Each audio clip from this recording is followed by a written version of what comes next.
I went into my university as a direct entrant into third year, and starting from that I just finished my H&D in college, and I was thinking of taking a bit of a gap and maybe into work or that, but during the summer I got involved with the Paralympics around about 2012 and got more of an interest and really a passion for learning more, and decided to sign up to my university and from getting into access there.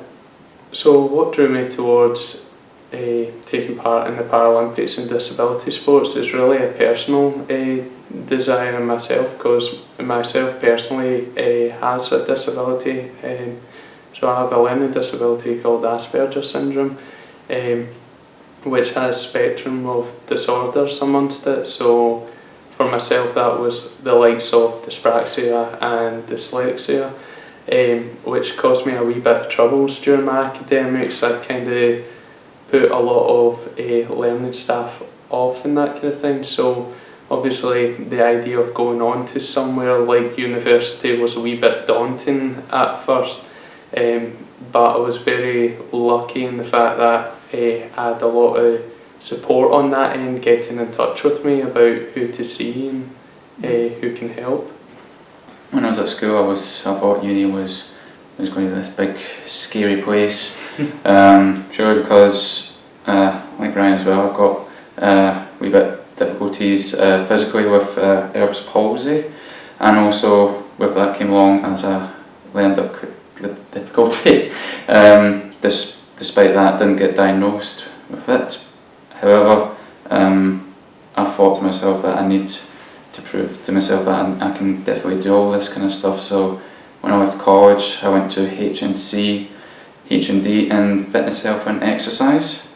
Took a gap year to then do a level 3 personal training course, which then gave me a good enough knowledge to go to a direct entrant into year 3 in sport and exercise science.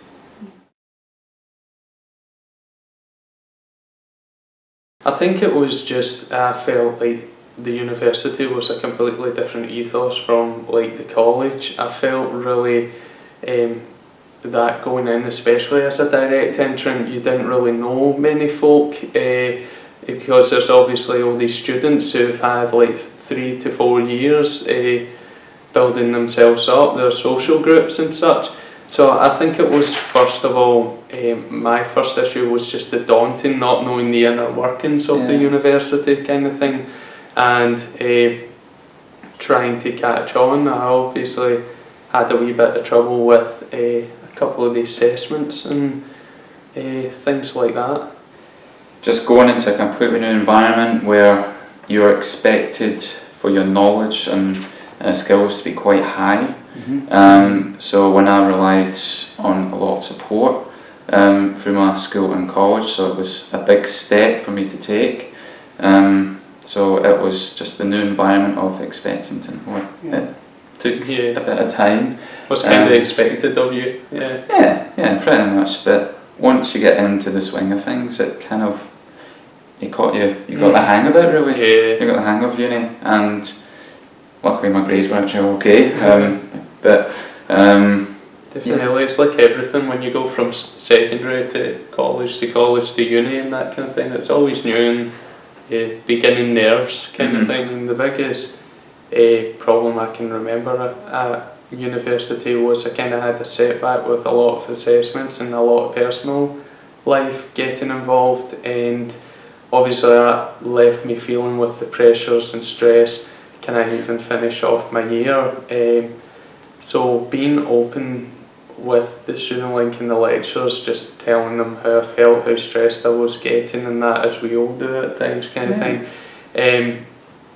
They were able to tell me that it's not as big a worry, it's not as cut and dry as you quit and restart, and they were able to offer me a couple of months just deferred to come back after the summer and just try the 4th year again.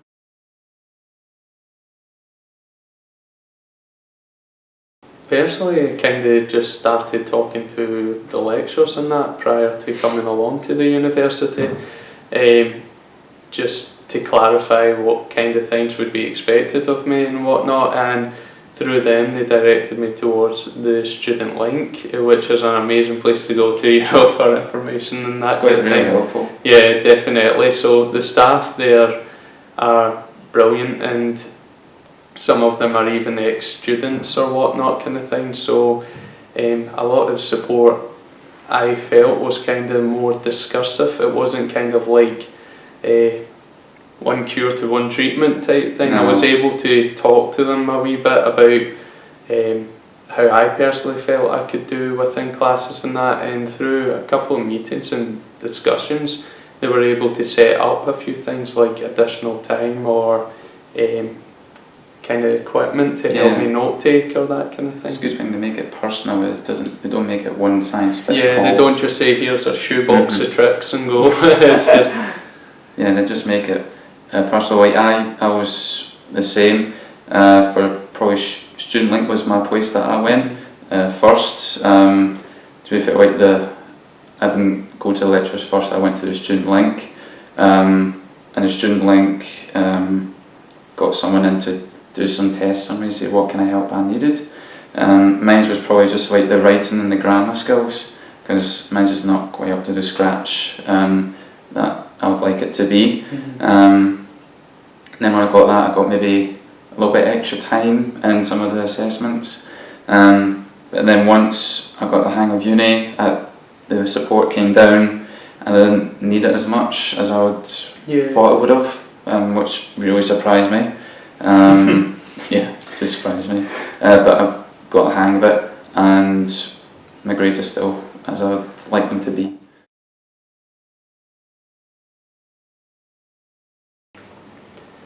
I think for me it's just more like a drive. I really appreciate what the university kind of offers. You know, it offers you an opportunity to apply and kind of be more specific to whatever you're kind of wanting to do.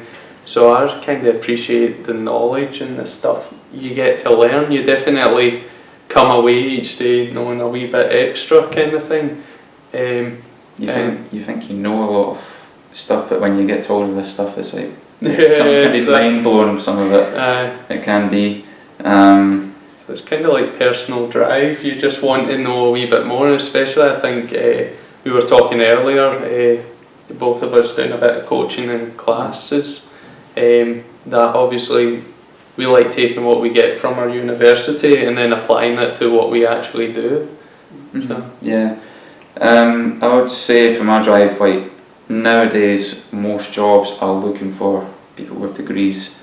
Like even just small businesses are looking for degrees. So my thought was I need to get some sort of degree that I could say that I'm proud of, because no one in my family has a degree.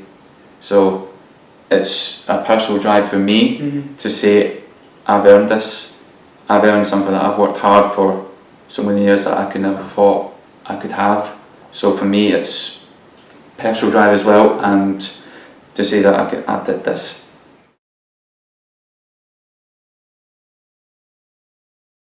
I think probably for me is just communication. A lot of folk I think feel apprehensive at first, as we did and that kind of thing, but see, once you start talking to the one person, they can lead you to the next and the next, and you basically build up a rapport with contacts who can kind of support you throughout the coming years, especially when you're direct entrant and you're so close to your dissertation.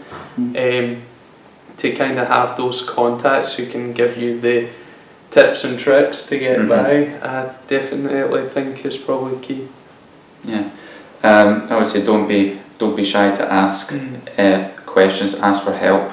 When you think that if you don't quite understand something, like maybe sometimes lecturers might go over something from previous years, if you don't understand it, just go and ask. There's no harm in asking, and they should be more than happy to help with any like modules or theories that they went over. So the more you ask, the more knowledge you can gain. You can then pass your degree and look over it in journals or books, because trust me, you need to look at your stuff when it comes to your degree, because you'll have to learn the stuff on your own most of the time, but don't be afraid to ask for help. A good point to remember is you're not the only one in this situation, kind of thing.